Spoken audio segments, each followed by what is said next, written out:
इसकी हिस्ट्री एक ही पॉइंट पर अट्रैक्टिव भी है और परेशान करने वाली भी, और सालों से यहाँ रहने वाले लोगों द्वारा बताई गई स्टोरीज कई पीढ़ियों से चली आ रही हैं। इन अपार्टमेंट की पूरी हिस्ट्री में अपार्टमेंट बिल्डिंग के कुछ फेमस लोग भी रह गए हैं। इन रेसिडेंट्स में से एक फेमस एक्ट्रेस, लेक्चरर और पोएट्री में फेमस मिस जोनिस ब्रांड बर्टेल थी। वो 1957 में अपने हस्बैंड फ्रेडजी बॉटेल के साथ टॉप फ्लोर के अपार्टमेंट में रहा करती थी। मिस्टर बॉटेल एक रेस्टोरेंट के ओनर थे जो रिवर बोट रेस्टोरेंट चलाते थे, जो पहले एम्पायर स्टेट बिल्डिंग में बना हुआ था। उनके काम करने के कारण उन्हें अक्सर देर तक काम करना पड़ता और वो अक्सर अपनी पत्नी जेनिस को घर पर अकेला छोड़कर वीकेंड्स बाहर ही बिताते थे। इसी वक्त के दौरान जेनिस को अपार्टमेंट बिल्डिंग में अजीब और डरावनी पैरानॉर्मल घटनाओं का एक्सपीरियंस हुआ था। जेनिस ने कहा था कि इन सब चीजों की शुरुआत सीढ़ियों पर उसके पीछे चलते कदमों की आवाज से हुई, लेकिन जब उसने वहां देखा तो वहां पर कोई नहीं था। कदमों की आहट के अलावा एक अजीब सी सड़ने की स्मेल आ रही थी। वो स्मेल अक्सर उस अपार्टमेंट में आती थी। फिर चीजें वहां से बहुत खराब हो गईं, क्योंकि कुछ ज्यादा वक्त नहीं बीता था जब जेनिस को इन पैरानॉर्मल चीजों को दिखना शुरू हुआ। उसने एक बार बहुत बड़ा साया चलते हुए महसूस किया था। इससे भी ज्यादा अजीबोगरीब बात यह है कि जेनिस इन चीजों को एक्सपीरियंस करने वाली अकेली इंसान नहीं थी, क्योंकि उसका पालतू कुत्ता अक्सर एक रहस्यमय कुर्सी को देखकर कुर्राता और भौंकता रहता था। जैसे जैसे वक्त बीतता गया, जेनिस को अपार्टमेंट में और भी ज्यादा अजीब घटनाओं का एक्सपीरियंस हुआ। सबसे पहली बात तो ये थी कि वो अजीब और गंदी स्मेल अब बहुत तेज हो गई थी। जेनिस ने कहा कि इन स्मेल में एक सड़ी हुई स्मेल थी और एक अच्छी खुशबू थी। इसकी खुशबू किसी पुराने इत्र की तरह लगती थी, जबकि दूसरी बेहद और बदबूदार थी। वक्त के साथ अजीबोगरीब एक्सपीरियंस बढ़ते गए और इनके कारण जेनिस ने 14 वेस्ट 10वीं स्ट्रीट अपार्टमेंट में बीत रहे अपने उस वक्त का एक बड़ा सा आर्टिकल लिखने का फैसला किया। कुछ चीजों के बारे में मैं पहले से ही बता चुका हूँ। उनके अलावा जेनिस ने अपने वक्त के दौरान जो एक्सपीरियंसेस लिखे थे उन्हें लिस्टेड करने के लिए बहुत सारी बातें और भी हैं, लेकिन विशेष रूप से एक ऐसी है जो सबसे अलग है। एक दिन जब जेनिस अपने अपार्टमेंट में अकेली रह रही थी तो उसके सामने एक अजीब से आदमी की फिगर आई और जेनिस उसे छूने के लिए आगे बढ़ी। जेनिस इस एक्सपीरियंस को अपने शब्दों में याद करते हुए कहती है, वो क्या था जिसे मैंने छुआ था? उसकी क्या टाइप थी? वो क्या चीज थी? मैं महसूस कर सकती थी कि उसे छूते ही मेरी उंगलियां जम गईं। मैं हैरान हो गई और फिर मेरे शरीर में झुंझुनी हो रही थी। उस आदमी से कांटेक्ट होने और पीछे हटने के बीच 1 सेकंड के वक्त में वो अजीब स्मेल आने लग गई। जेनिस और उसके हस्बैंड आखिरकार साल 1973 में उस हॉन्टेड अपार्टमेंट को छोड़कर चले गए। हालांकि मिस जेनिस ब्रांड बॉटेल की उस साल रहस्यमय तरीके से डेथ हो गई थी, उसी साल जिस साल वो वहां आई थी। कुछ लोगों का ये भी कहना है कि उन्होंने आत्महत्या की थी, जबकि कुछ लोगों का ये कहना है कि उनकी मौत दिल का दौरा पड़ने से हुई थी। मिस जेनिस बॉटेल की इन अजीब एक्सपीरियंसेस को 14 वेस्ट स्ट्रीट अपार्टमेंट बिल्डिंग के हिस्ट्री में दर्ज किया गया था और उनकी स्टोरीज उसके बाद कई सालों तक बताई जाने लगी। लेकिन जैसे कि मैंने पहले कहा था, जेनिस एकमात्र फेमस पर्सन नहीं थी जिनकी उस अपार्टमेंट के साथ हिस्ट्री रिकॉर्ड हुई थी। फेमस राइटर सैमुअल जैक्सन एक ऐसे इंसान थे जिन्हें हम सभी मार्क ट्वेन के नाम से जानते हैं, और वो भी वहां 1 साल तक रहे थे। मार्क ट्वेन साल 1900 में 14 वेस्ट 10वीं स्ट्रीट में रहने चले गए थे और 1901 तक वे वहीं थे। मार्क ने अपार्टमेंट के आसपास की सभी घोस्ट स्टोरीज और पैरानॉर्मल स्टोरीज सुनाई हुई थी, लेकिन एक राइटर होने के कारण उन्होंने लोगों के सभी पैरानॉर्मल क्लेम्स को लंबी स्टोरीज के रूप में देखा। यह अपार्टमेंट मार्क ट्वेन की पसंदीदा जगह बन गया था, तो उन्हें वहां रहना बहुत पसंद था। लेकिन एक मनहूस रात में उन्होंने एक डरावना और दिल दहलाने वाला नजारा देखा। मार्क अपने अपार्टमेंट में अकेले बैठे हुए थे, तभी उन्होंने फायरप्लेस के पास जलाऊ लकड़ी के एक टुकड़े को अपने आप हिलते हुए देखा। मार्क ने तुरंत अपनी पिस्तौल पकड़ी और जलाऊ लकड़ी पर गोली चला दी, ये सोचकर कि शायद कोई चूहा या कोई छोटा जानवर इसे लेकर भाग रहा है। कुछ देर बाद चलती जलाऊ लकड़ी को उठाकर चेक करने के बाद उन्हें वहां खून की कुछ बूंदें मिली, जिससे ये सवाल खड़ा हो गया कि लकड़ी किस चीज से हिल रही थी और फर्श पर वो खून आखिर किसका था। मार्क ने इस अजीब घटना को पहले तो अवॉइड कर दिया, क्योंकि ऐसा कुछ भी नहीं था कि उसे पैरानॉर्मल चीजों में यकीन करवा सकता था। आखिरकार वो 1901 में वहां से चले गए और 21 अप्रैल 1910 को स्मार्ट फील्ड रेडिंग में जिंदगी जी रहे थे और फिर उनकी भी डेथ हो गई थी। हालांकि उनकी डेथ के बाद अपार्टमेंट बिल्डिंग के साथ मार्क की स्टोरी खत्म नहीं हुई। उनके डेथ के लगभग 20 साल बाद 1930 के दशक में बिल्डिंग में रहने वाली माँ और उनकी बेटी ने दावा किया कि उन्होंने मार्क को फर्स्ट फ्लोर पर खिड़की के सामने बैठे हुए देखा था। माँ और उसकी बेटी का कहना था कि मार्क ने उनसे बात करते हुए कहा, मेरा नाम क्लेमस है और मुझे यहाँ एक प्रॉब्लम हो रही है जिसका मुझे सोल्यूशन निकालना होगा। कुछ सेकंड्स के बाद वो गायब हो गए। गायब होने से पहले उन्होंने यही बात कही थी। इस स्टोरी को और भी अजीब बनाने वाली बात तो यह है क्योंकि माँ को बिल्डिंग में रहने वाले बाकी लोगों ने भी सीढ़ियों पर देखा था। इन सभी घटनाओं ने बिल्डिंग्स में रहने वाले लोगों को सालों तक हैरान परेशान करके रख दिया था, क्योंकि वे सभी जानते थे कि मार्क की डेथ उस बिल्डिंग में नहीं हुई थी।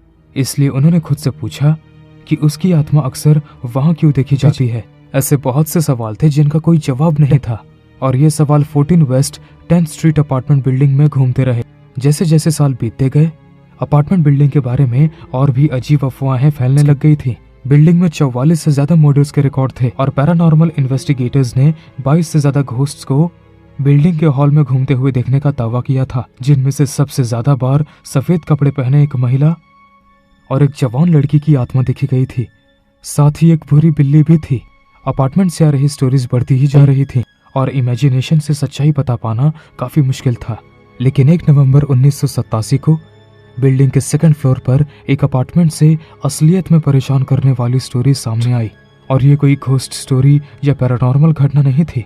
इस बार ये एक डरावनी मर्डर स्टोरी थी। मैंने उस वक्त 7 साल तक न्यूयॉर्क पुलिस डिपार्टमेंट में एक डिटेक्टिव के रूप में काम किया था, लेकिन मैं इस डरावने क्राइम को कभी नहीं भूल सकता। मैं क्राइम स्पॉट पर पहुंचने वाले पहले डिटेक्टिव्स में से एक था और ये नजारा सच में डरावना था। हमें 2 नवंबर 1988 को सुबह 6:40 बजे से पहले 911 पर एक इमरजेंसी कॉल रिसीव हुई। वहां पहुंचते ही जल्दी सबसे पहले हमारा सामना एक महिला से हुआ, जिसके चेहरे पर गंभीर चोटें और घाव थे। जैसे ही हम कमरे में एंटर हुए, एक बड़ा आदमी एक अंधेरे कमरे से एक नंगे बच्चे को गोद में लिए हुए बाहर आया। अपार्टमेंट में हल्की सी लाइट थी, लेकिन हम बता सकते थे कि एक छोटी लड़की थी। बच्ची हिल नहीं रही थी और दरवाजा खोलने वाली महिला की तरह ही छोटी बच्ची के भी पूरे शरीर पर गंभीर चोटें थीं। उसके बाल उलझे बिखरे हुए थे, इसलिए हम उसका सिर या उसका चेहरा ठीक से नहीं देख सके। और इससे पहले कि हम कुछ पूछ पाते, उस आदमी ने, जिसे मैं उसका फादर समझ रहा था, उसने हमें बताया कि लड़की ने कुछ खा लिया था और उसके साथ ही उसे उल्टी होना शुरू हुई और बच्ची बेहोश हो गई। बच्चे को आईपीएम में सौंपने के बाद हमने अपार्टमेंट को चेक किया और जो मैंने देखा उससे मेरा दिल दहल गया। एक नवजात शिशु प्लेपेन से बंधा हुआ था। बच्चा फर्श पर पड़ा हुआ था और उसके कपड़े पेशाब से भीगे हुए थे। मुझे हैरानी हुई कि किस तरह के पेरेंट्स हैं जो अपने नवजात बच्चे को इस हालत में रखेंगे। और जैसे जैसे हम अपार्टमेंट के चारों तरफ देखते रहे, चीजें बद से बदतर होती गईं। हमें वहां थोड़ी मात्रा में कोकीन, नशीली दवाओं का सामान और $25,000 कैश भी मिले। ये सभी से क्लियर हो गया कि वो अपार्टमेंट बच्चे के पालन पोषण के लिए सही माहौल वाला नहीं था। और चेकिंग के बाद मेरी नजर एक बार फिर उस घर के आदमी पर पड़ी। वो अभी भी बाकी ऑफिसर्स को फूड पॉइजनिंग के बारे में वो स्टोरी बताता रहा, लेकिन मैं मीलों दूर से बता सकता था कि वो आदमी साफ झूठ बोल रहा था। मुझे हैरानी हुई कि अपार्टमेंट बिल्डिंग में ऐसी डरावनी घटनाएं भी घटित हो सकती थी, और जबकि हमें भी इसके बारे में कुछ नहीं पता था। हमने न्यूयॉर्क शहर में अब तक देखे गए सबसे परेशान करने वाले केस क्राइम्स को रिवील कर दिया था। एक बार जब सेंट विंसेंट हॉस्पिटल के डॉक्टरों और नर्सों ने बच्ची को चेक किया तो वे डर गए। उसके सिर, गर्दन, हाथ, पेट और पैरों पर गंभीर चोटें आई हुई थीं। डॉक्टर को बच्चे के माथे पर परेशान कर देने वाले ताज़ा चोट के निशान मिला था। सचमुच ऐसा लग रहा था मानो उस कपल ने ही बच्चे को लगातार एक जानवर की तरह रखा हो, क्योंकि उसके बाल लंबे वक्त से नहीं धोए गए थे और उसके पैर और टखने काली मिट्टी और गंदगी के परत से ढके हुए थे। मैं परेशान होकर वो सब देख रहा था कि वो आदमी अपनी झूठी मूर्खतापूर्ण स्टोरीज को सच बताने के लिए काफी मेहनत कर रहा था। जो छोटी लड़की हमें बता सकती थी कि असल में क्या हुआ था, पर वो कभी भी होश में नहीं आई और उसके कुछ वक्त बाद ही उसका ब्रेन डेड हो गया और सीरियस कोमा में चली गई। लड़की के पेरेंट्स को 6th बिल्डिंग में ले जाया गया, जहां उनकी पहचान जोएल बर्नेट स्टाइनबर्ग और हेडा नुसबाउम के रूप में की गई। इस कपल ने कोई भी बयान देने से इनकार कर दिया, तो मिस्टर स्टाइनबर्ग ने एक वकील से रिक्वेस्ट भी की थी। ये क्लियर ही था कि वे इसमें कोई हेल्प नहीं करने वाले थे, और बाद में उस दिन उन पर attempt to murder, 1st degree torture और बच्चे की लाइफ को खतरे में डालने का आरोप लगाया गया था। आरोप लगाने के बाद तुरंत मिस्टर स्टाइनबर्ग और मिस नुसबाउम की इन्वेस्टिगेशन की गई। जब इन्वेस्टिगेशन की जा रही थी तो डॉक्टरों को ऐसा महसूस हुआ कि छोटी लड़की के जिंदा बचने की उम्मीद नहीं है। उसे बहुत देर से लाया गया था और उसका ब्रेन रिस्पॉन्स नहीं दे रहा था, जो कि डेथ के लिए न्यूयॉर्क का एक सिग्नल माना जाता था। इसलिए डॉक्टर्स के पास बच्चों को लाइफ सपोर्ट से हटाने के अलावा और कोई ऑप्शन नहीं था। उस गुरुवार को 9:15 बजे छोटी लड़की को लाइफ सपोर्ट से हटा दिया गया था और 15 मिनट बाद ही उसकी डेथ हो गई थी। उसका नाम एलिजाबेथ स्टाइनबर्ग था और वो 6 साल की छोटी बच्ची थी। 6 नवंबर 1987 को लीजा यानी एलिजाबेथ की डेथ के बाद मिस्टर स्टाइनबर्ग और मिस नुसबान के खिलाफ लगे हुए आरोपों को हत्या में बदल दिया गया था और एलिजाबेथ के 18 मिनट के भाई माइकल को ह्यूमन रिसोर्स डिपार्टमेंट को सौंप दिया गया। सभी को यह पता लग चुका था कि लड़की के पिता को अपनी बेटी की डेथ की खबर से कोई फर्क नहीं पड़ा। मिस्टर स्टाइनबर्ग को इसकी कोई परवाह नहीं थी। सेंट विंसेंट हॉस्पिटल के रेजिडेंट डॉक्टरों में से एक डॉक्टर पैट्रिक, जिन्होंने लीजा को लाए जाने पर उसकी देखभाल की थी, उन्होंने स्पष्ट रूप से लीजा की डेथ से कुछ दिन पहले मिस्टर स्टाइनबर्ग को बताया था कि उनकी बेटी की हालत बहुत खराब है और अगर वो बच भी गई तो उसे परमानेंट लॉस हो सकता था। ठीक है, आपका मतलब है कि वो कभी ओलंपिक एथलीट नहीं बन पाएगी, लेकिन वो बस जिंदा रहेगी। डॉक्टर ने बाद में गवाही दी कि उस वक्त मिस्टर स्टाइनबर्ग के चेहरे पर आई अजीब स्माइल को वो कभी नहीं भूल सकते, क्योंकि वो कान से कान तक मुस्कुरा रहे थे, ये जानते हुए कि हम मिस्टर स्टाइनबर्ग से सच्चाई जानने के लिए उस पर कोई प्रेशर नहीं दे सके। तो हमने मिस नुसबाउम पर दबाव डालने का फैसला किया, ये जानते हुए कि वो डेथ केस का सामना कर रही है। वो जानती थी कि अब इससे बच के निकलने का कोई रास्ता नहीं था।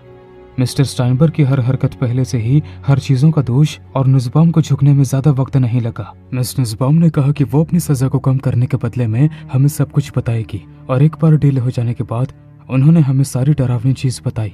उसने शुरुआत से ही शुरुआत की और उसने खुलासा किया कि कैसे उनके दोनों बच्चों को इल्लीगल तरीके से गोद लिया गया था। मिस्टर स्टाइनबर्ग, जो खुद एक वकील थे, उसने झूठ बोला और 14 मई 1981 को लीजा को उसके जन्म के बाद उसकी असली माँ मिशेल लॉन्डर्स नाम की एक महिला से गोद ले लिया था और अपने बच्चे के लिए एक अच्छे घर की तलाश कर रही थी।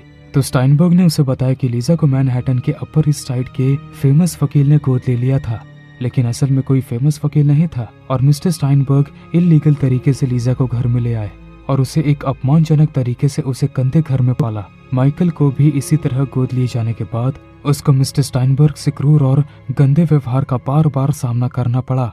लीजा को जीवन भर इस गंभीर रोजाना इस दुर्व्यवहार का सामना करना पड़ा और 1 नवंबर 1988 को मिस्टर स्टाइनबर्ग ने हद ही पार कर दी थी। उस रात जब स्टाइनबर्ग अपने दोस्तों के साथ पार्टी करने के लिए बाहर जाने की तैयारी कर रहे थे, तब उन्होंने और मिस नुसबैन ने कोकेन ली थी। 6 साल की लीजा जो ये जानने को बेताब थी कि उसके पिता कहाँ जा रहे हैं। मिस्टर स्टाइनबर्ग जो कोकेन के नशे में थे, लीजा की ये बात सुनकर बहुत गुस्से में आ गए और उन्होंने लीजा के सिर पर इतनी जोर से वार किया कि वो तुरंत नीचे गिर गई। जब वो नहीं उठी तो स्टाइनबर्ग ने उसकी डेड बॉडी को उठाया और बाथरूम के ठंडे फर्श पर लिटा दिया। फिर उसने मिस नुसबाउम को वार्निंग देते हुए कहा कि वो एम्बुलेंस या पड़ोसी को फोन ना करे। इसके बाद मिस्टर स्टाइनबर्ग पार्टी करने के लिए चले गए। उस कपल ने गंभीर रूप से घायल लीजा को घंटों तक बाथरूम के फर्श पर धीरे धीरे मरने के लिए छोड़ दिया और उन्हें कोई पश्चाताप नहीं हो रहा था। वे उसे अगली सुबह तक वहीं छोड़ चुके थे जब मिस्टर स्टाइनबर्ग सीपीआर करने की कोशिश कर रहे थे और जब ये सब तरीका काम नहीं कर रहा था तो उन्होंने आखिरकार 911 पर कॉल किया। मिस नुसबाउम की परेशान करने वाली गवाही के साथ क्रिमिनल मिस्टर स्टाइनबर्ग को सलाखों के पीछे रखे जाना बहुत जरूरी था और उसके अलावा कोई रास्ता भी नहीं था।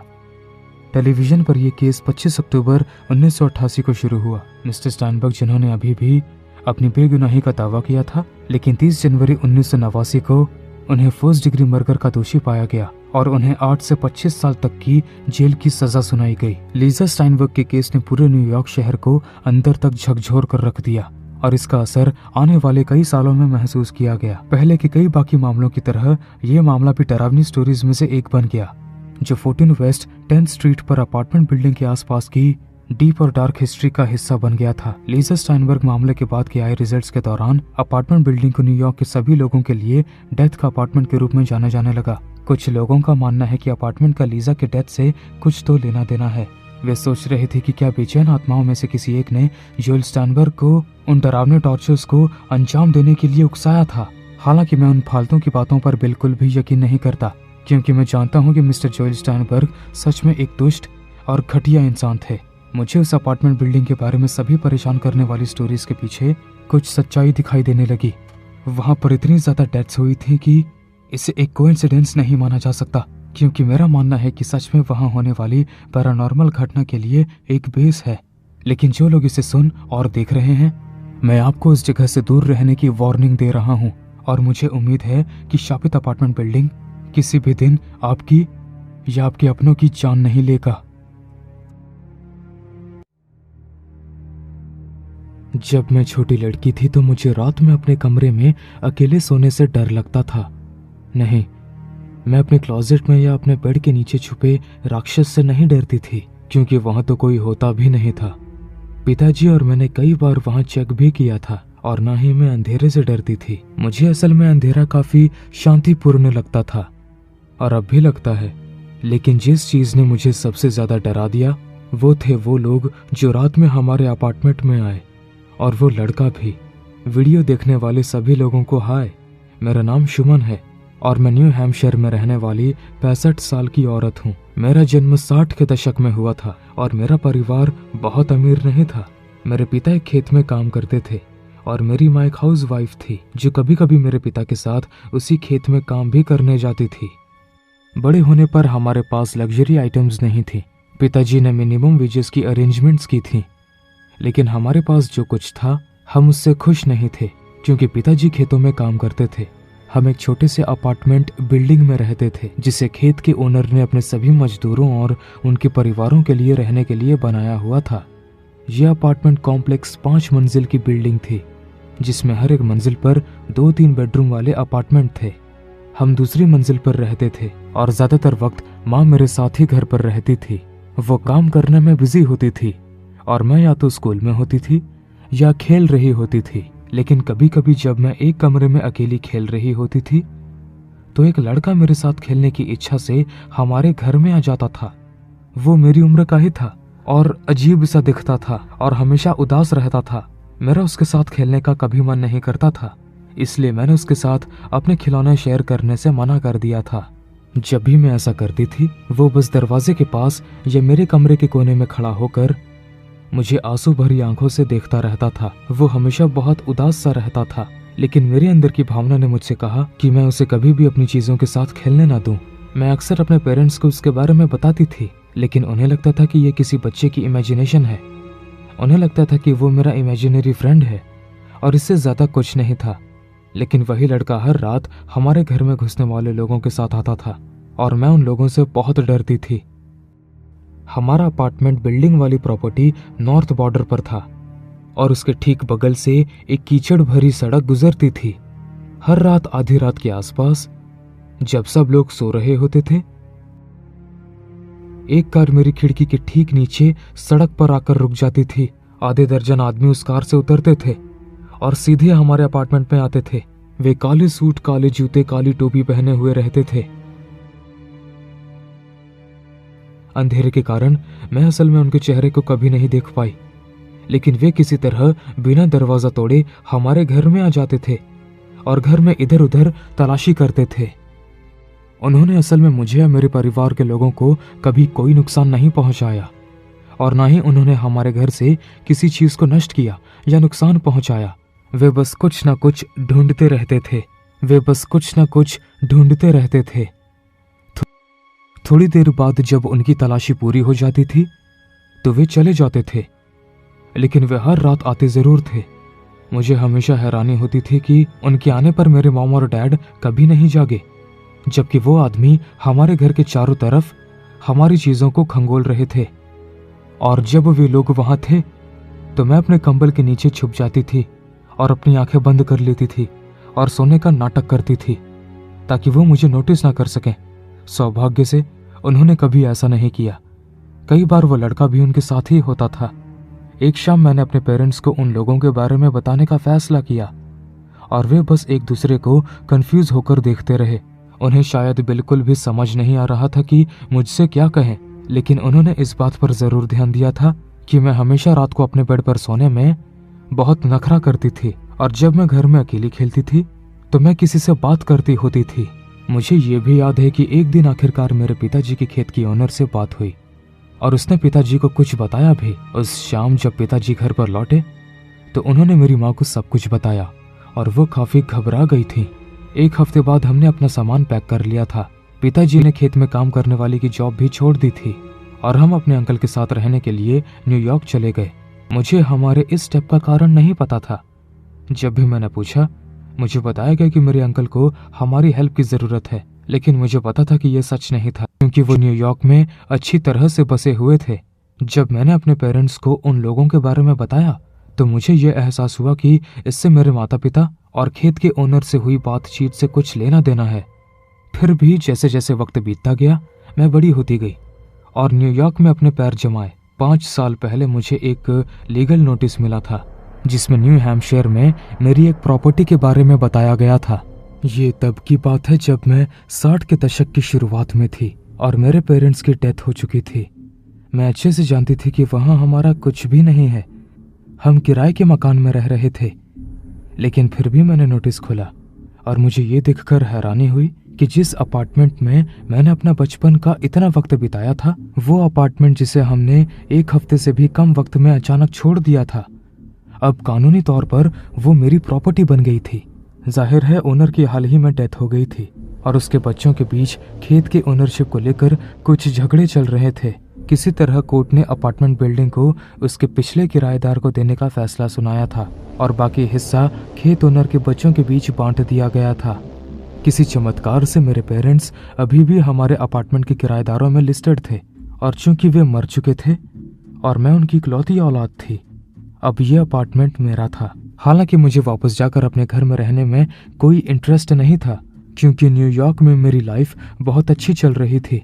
मैंने डिसाइड किया कि अपार्टमेंट जैसा है वैसा ही रहने दूंगी। 1 साल के बाद मेरी कजिन सिस्टर की बेटी न्यू हैम्पशायर में ट्रांसफर हो गई और उसे अपने छोटे बेटे के साथ रहने के लिए एक जगह की जरूरत थी। तब वो लगभग 6 या 7 साल का था। वो एक अकेली माँ थी और नए ट्रांसफर और अपने बच्चे को अकेले संभालने के लिए स्ट्रगल कर रही थी। इसलिए उसका बोझ कम करने के लिए मैंने बिना किसी किराए के अपार्टमेंट में रहने दिया। वो बहुत ही खुश थी और उसने मुझे उस अपार्टमेंट बिल्डिंग की पिक्चर्स भी भेजी और बताया कि उसने अपार्टमेंट को कैसे सजाया था। बिल्डिंग अपने आप में बिल्कुल नई लग रही थी, जैसे कि इसे या तो पूरी तरह से बनाया गया हो या कम से कम फिर से कोई रहना शुरू हो गया हो। हालांकि अपार्टमेंट की कंस्ट्रक्शंस वही थी, दीवारें और सभी इक्विपमेंट बिल्कुल नए थे, लेकिन पिक्चर्स देखने के बाद भी मुझे अपने पेट में एक दर्द फील हो रहा था। 3 महीने बाद मेरी भतीजी ने मुझे अपने बेटे के बर्थडे की पार्टी में इनवाइट करने के लिए फ़ोन किया क्योंकि मैंने उसे रहने के लिए अपना अपार्टमेंट दिया था। वो चाहती थी कि मैं उसकी माँ के साथ उससे मिलने आऊँ। अगर मैं पूरी ईमानदारी से कहूँ तो मैं वहाँ नहीं जाना चाहती थी, लेकिन मैं उसे मना नहीं कर पाई। तो मैंने मेरी कज़न सिस्टर की बेटी के पास जाने के लिए न्यू हैम्पशायर के लिए फ़्लाइट ली। जैसे ही मैंने खेत पर कदम रखा, दशकों बाद मेरे मन के डर की भावना फिर से उभर आई और मुझे एहसास हुआ जैसे मैं फिर से 6 साल की हो गई हूँ। लेकिन मैंने अपनी भावनाओं को दबा दिया और खुद से कहा कि मैं बड़ी औरत हूँ। उसने अपार्टमेंट को बहुत ही अच्छी तरीके से सजाया था और इसे अपना घर बनाया था, लेकिन मुझे अब भी वही डर महसूस होता है जो मैं एक छोटी लड़की के रूप में महसूस करती थी। मैं बर्थडे बॉय के लिए गिफ्ट के रूप में कुछ खिलौने लाई थी, इसलिए मैंने अपने भतीजे से पूछा कि वो कहाँ है। हैरानी की बात यह थी कि उसका कमरा भी मेरे बचपन का बेडरूम ही था। इसलिए जब मेरी कजिन और मेरी भतीजी लिविंग रूम में बात कर रहे थे तो मैं कमरे की तरफ चली गई, लेकिन अंदर जाने से ठीक पहले मैंने उसके बेटे यानी पोते को किसी से बात करते हुए सुना। मैंने सोचा कि वो फोन पर होगा क्योंकि आज उसका बर्थडे था, लेकिन जब मैं कमरे में एंटर हुई तो उसकी पीठ मेरी तरफ थी। वो फर्श पर अपने खिलौनों के साथ खेल रहा था और किसी से बात भी कर रहा था। मेरा पोता अपने खिलौने का ट्रक किसी को दे रहा था, लेकिन कमरे में उसके और मेरे अलावा कोई नहीं था। मैं वहीं खड़ी होकर उसे किसी से बात करते हुए सुन रही थी। जब उसने मुझे देखा तो मुस्कुराया और मुझे गले लगाने के लिए दौड़ा। मैंने लड़के को अपनी बाहों में पकड़ लिया और उससे पूछा कि वो किससे बात कर रहा था। उसने कहा कि एक छोटा लड़का था